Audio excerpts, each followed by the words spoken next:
Hey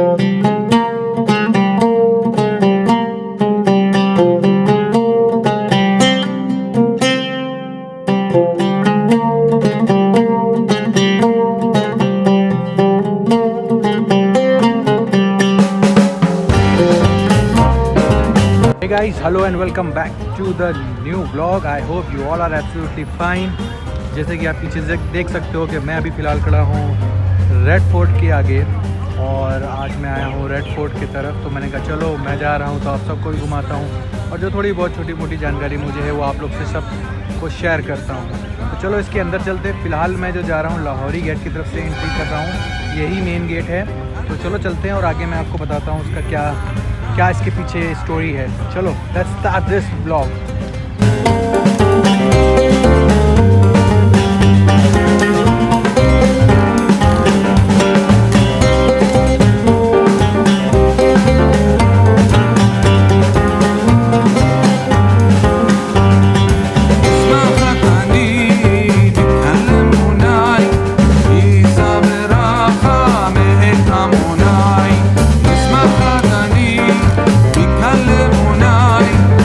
तो guys मैंने वहाँ से टिकट लिया जैसे कि आपने वीडियो में भी देखा होगा और मैं इस तरफ आया और ये है आपका दिल्ली गेट।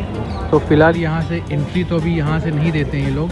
एंट्री लेने के लिए हमें लाहौरी गेट की तरफ से जाना पड़ेगा, जो कि आगे से उधर से जाना पड़ेगा लाहौरी गेट के लिए। और यहाँ की हाइट, वॉल हाइट देखिए आप, इतनी ऊँची ऊँची हाइट है इसकी, देख रहे हो। ये सब पूरा रेड सैंडस्टोन से बना हुआ है क्योंकि मुग़लों का वो टाइम पे ये एक ट्रेडमार्क था कि वो ज़्यादातर सब रेड सैंडस्टोन से बनाते थे। और अगर दूसरा कोई स्टोन यूज़ करते थे वो यूज़ करते थे मार्बल। तो ज़्यादातर उनके सारे आर्किटेक्चर्स में आप देखोगे कि दो ही स्टोन्स यूज़ किए गए हैं, एक तो आपका रेड सैंडस्टोन, एक दूसरा मार्बल। आप देख सकते हो यहाँ पे इतना ज़्यादा गैपिंग रखते थे कि जो गैप देखो यहाँ पे गैप, ताकि लोग जब आक्रमण करें या कोई वहाँ पे उनको आने की कोशिश करे तो पहले तो गड्ढे में गिरे, उसके बाद तब वो जाके इतनी वॉल पे कोशिश करे और तब तक वो लोग उनको अपने को सेफ गार्ड कर सकें। देख रहे हो वॉल्स कैसी लग रही हैं, टॉप ज़बरदस्त लग रही हैं। तो फ़िलहाल मैं जा रहा हूँ अभी लाहौरी गेट की तरफ क्योंकि वही मेन एंट्रेंस है जहाँ से लोगों को एंट्री दी जाती है। और लाहौरी गेट ही एक्चुअली इसमें 3 गेट्स हैं, एक लाहौर गेट, एक दिल्ली गेट और एक यमुना गेट है। बट यमुना गेट तो छोटा सा है और दिल्ली गेट जो मैंने अभी आपको दिखाया। बट मेन एंट्री जो लोग करते थे वो करते थे आपके लाहौरी गेट से, क्योंकि उस टाइम पे भी क्योंकि वो गेट इस तरह इससे एंट्री के लिए ही बनाया गया था। और जो ये दिल्ली गेट देखेंगे ये गेट छोटा है और जो यमुना गेट है वो इससे भी छोटा है। तो अगर भी अब यमुना गेट अंदर दिखेगा तो मैं आपको दिखाऊंगा। तो उस यमुना गेट से ही फर्स्ट टाइम शाहजहाँ आया था, क्योंकि पानी शायद वहाँ से पानी बहता था, यमुना बहती थी। तो वहीं से वो नाव से डायरेक्ट जब उसको पता चला, काबुल में था, वहाँ से जब उसको खबर मिली कि हाँ आपका अपना ये किला रेडी हो गया है, तो उस किले को रेडी देखने के लिए फ़ौरन वो काबुल से वापस आया और वो यमुना गेट से ही एंट्री किया था। तो गाइस फाइनली मैं आ गया हूँ अपना लाहौरी गेट के तरफ, जो कि उधर से जाना पड़ेगा। यहाँ से ये है आपका मेन फ्रंट एरिया जहाँ से अपने प्राइम मिनिस्टर अपनी आज़ादी के बाद से हमेशा यहीं से ही अपना फ्लैग होस्टिंग करते हैं 15 अगस्त में, जो कि अभी भी आप देख सकते हो यहाँ पे पूरा सजाया गया था। अभी रिसेंटली 15 अगस्त गया है, तो यहाँ पे अभी भी डेकोरेशन लगे हुए हैं जो अगले टाइम को बाकी हैं। तो इसके पीछे ये जो वॉल आप देख रहे हो ना, ये वॉल के पीछे की स्टोरी है। हुआ क्या था, पहले ये वॉल यहाँ पे नहीं होती थी, इसके सामने वॉल नहीं होती थी, ये पूरी वॉल नहीं थी। ये जो आप देख रहे हो ना, इसके गेट के सामने नहीं होती थी, लाहौरी गेट के सामने। तो होता क्या था, जब आप अभी अंदर चलेंगे ना तो आपको समझ में आएगा कि यहाँ से पूरा अंदर जब शाहजहाँ, जब कोई भी राजा बैठता था, शाहजहाँ बैठता था, तो पूरा अंदर तक दिखाई देता था। ठीक है, तो इसको घूंघट वॉल भी कहा जाता है, क्योंकि तो पहले यहाँ पे वॉल नहीं था।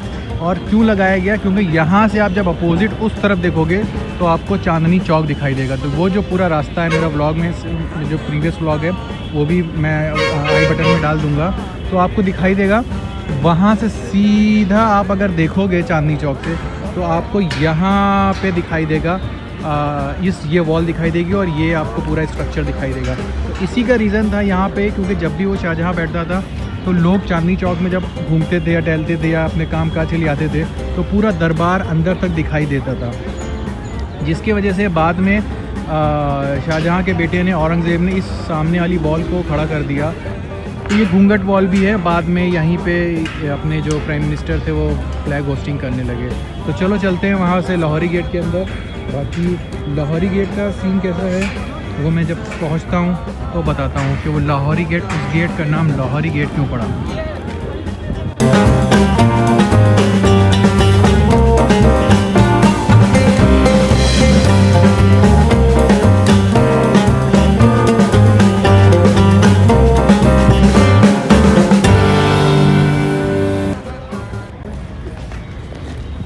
मेरे पीछे से आपको एंट्री करनी पड़ेगी टिकट लेके, वहाँ से चेकिंग होगी और फिर आपको यहाँ से एंट्री करनी पड़ेगी।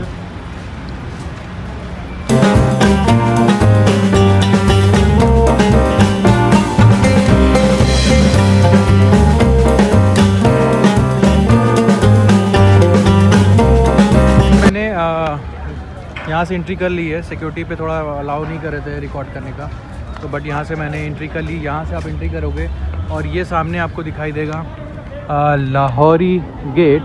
ये लाहौरी गेट का नाम इसलिए लाहौरी पड़ा क्योंकि इसका जो डायरेक्शन है वो सीधा लाहौर के तरफ ही जाता है। तो वो टाइम पे 3 स्टेट्स थे जो कि बहुत ज़्यादा ही हाईलाइट होते थे, जिसका रीज़न के वजह से ये गेट का नाम लाहौरी पड़ा, क्योंकि उस टाइम पे लाहौर, दिल्ली और आपका आगरा, ये 3 स्टेट्स थे जहाँ पे 3 प्लेसेस थे जहाँ पे उस टाइम पे पॉलिटिक्स बहुत चलती थी, और इस वजह से लोगों का जो मेन सेंटर ऑफ अट्रैक्शन था वो इन 3 स्टेट पे था। तो जब ये शाहजहाँ ने बनवाया तो उसका जो ये फेस करता था वो लाहौर की तरफ करता था, तो इसलिए इसका नाम लाहौरी गेट पड़ गया।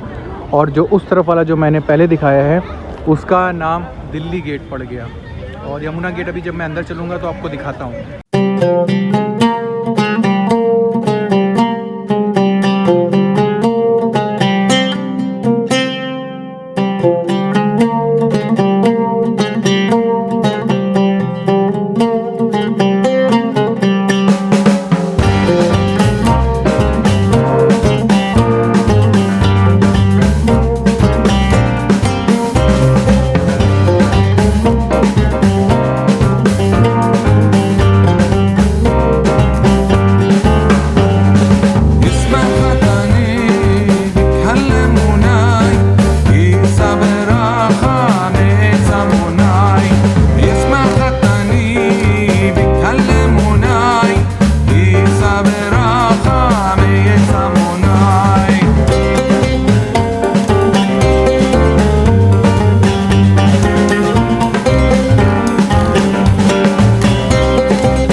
सो मैं फाइनली एंटर कर गया हूँ लाल किले के अंदर और रेड फोर्ट के अंदर बेसिकली।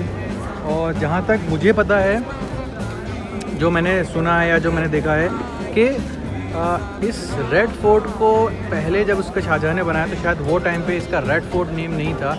ये शायद जब अंग्रेज़ों ने ओवरटेक किया, कॉन्कर किया, तब उन्होंने इसको शायद रेड सैंडस्टोन को देख के उन्होंने रेड फोर्ट कर दिया। शायद जहाँ तक मुझे ध्यान है वो टाइम पे इसको किलाए मुबारक बोलते थे, शाहजहाँ के टाइम पे किलाए मुबारक। बाद में इसको जो है रेड फोर्ट कर दी शायद अंग्रेज़ों ने। तो जो मुझे पता है वो यही है। और ये है वो टाइम शाहजहाँ के टाइम का मीना बाज़ार। आप देख सकते हो यहाँ से पूरा मीना बाज़ार है ये। बेसिकली ये बाज़ार वो टाइम पे बनाया गया था जब शाहजहाँ के टाइम पे ही बनाया गया था। तो शाहजहाँ ने वो टाइम पे इसलिए बनाया था कि उसके जो घर की जो लेडीज़ थी या जो बीवियाँ थी या जो लड़कियाँ थी, लड़कियों का नाम जहाँ आ रहा था, तो वो टाइम पे लेडीज़ शॉपिंग करने आते थे यहाँ पे।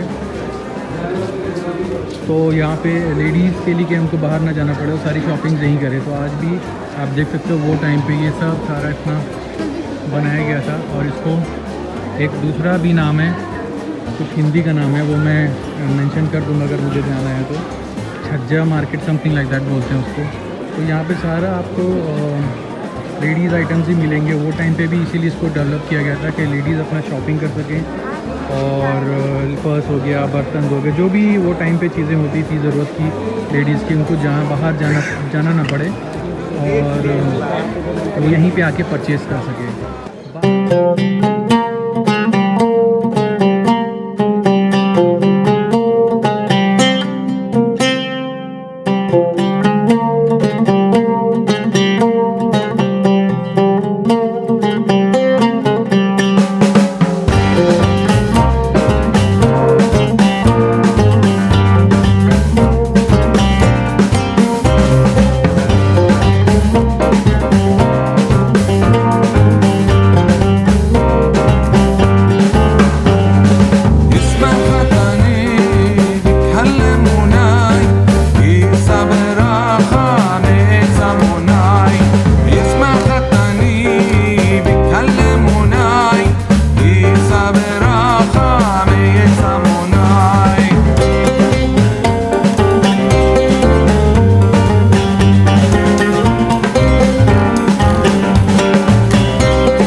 देख रहे हो पूरा वो स्ट्रेट आपको वहाँ की वो वॉल दिख रही है जो घूंघट वॉल है, पहले नहीं होती थी जैसे मैंने बताया।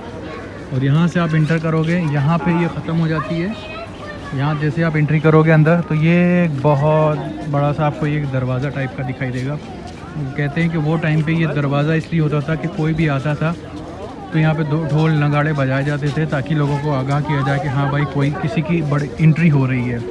जैसे कैसे पहले अपने टाइम पे भी कैसे वो बेल बजाई जाती है, हाँ भाई कोई आया है डोर पे, तो एक रिस्पेक्ट के लिए यहाँ पे इस वेलकम गेट आप कह सकते हो, इस गेट के पास लोग खड़े रहते थे और ढोलक नगाड़े बजाए जाते थे ताकि कोई एंट्री कर रहा हो। और अगर आप देखोगे गौर से तो आपको दिखाई देगा किंग की, ये देखिए किंग की चेयर दिखाई देगी, थ्रोन दिखाई देगा किंग का। तो यही रीज़न था कि जब वो किंग यहाँ पे बैठता था और जब वो वॉल वहाँ अंदर नहीं थी, वो वाली वॉल घूंघट वाली वॉल नहीं थी, तो उस वॉल को इसीलिए बनाया गया कि जब भी वो चांदनी चौक पे लोग टहलते थे या घूमते थे या बाहर रहते थे तो चांदनी चौक से पूरा यहाँ से लेकर पूरा ये यहाँ तक दिखाई देता था। तो इसलिए उस घूंघट वॉल को स्टैंड किया गया।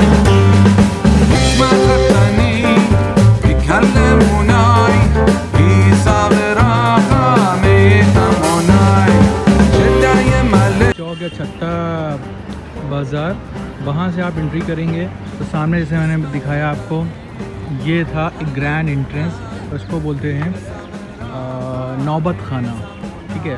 तो यहाँ पे लोग खड़े रहते थे और किंग को और लोगों को आगाह कराते थे। म्यूजिशियन जब ढोल नगाड़े बजते थे तो लोग समझते थे कि हाँ किसी की एंट्री हो रही है यहाँ से खाने के अंदर।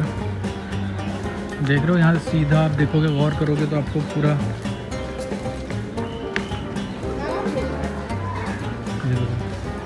वो टाइम पे यहाँ पे पूरी कलाकारी होती थी, यहाँ पूरी डिज़ाइंस थी।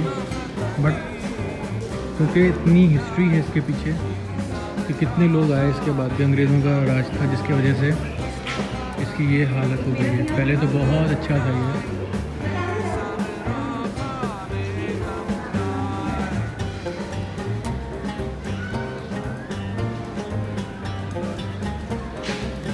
बाहर निकलेंगे तो सीधे आपको किंग का थ्रोन मिलेगा यहाँ से। यहाँ से किंग पूरा वॉक थ्रू करते थे और जाके अपने थ्रोन पे बैठते थे। और ये दीवाने आम है, ये इसको दीवाने आम भी कहा जाता था। आधे लोग लेडीज़ या जेंट्स ऐसे डिवाइड होकर बैठते थे, इधर बैठते थे या इधर बैठते थे, और बीच में किंग बैठता था। अभी मैं आगे चलता हूँ तो आपको बताता हूँ। अभी तो फ़िलहाल ये बीच से एंट्री अलाउ नहीं है।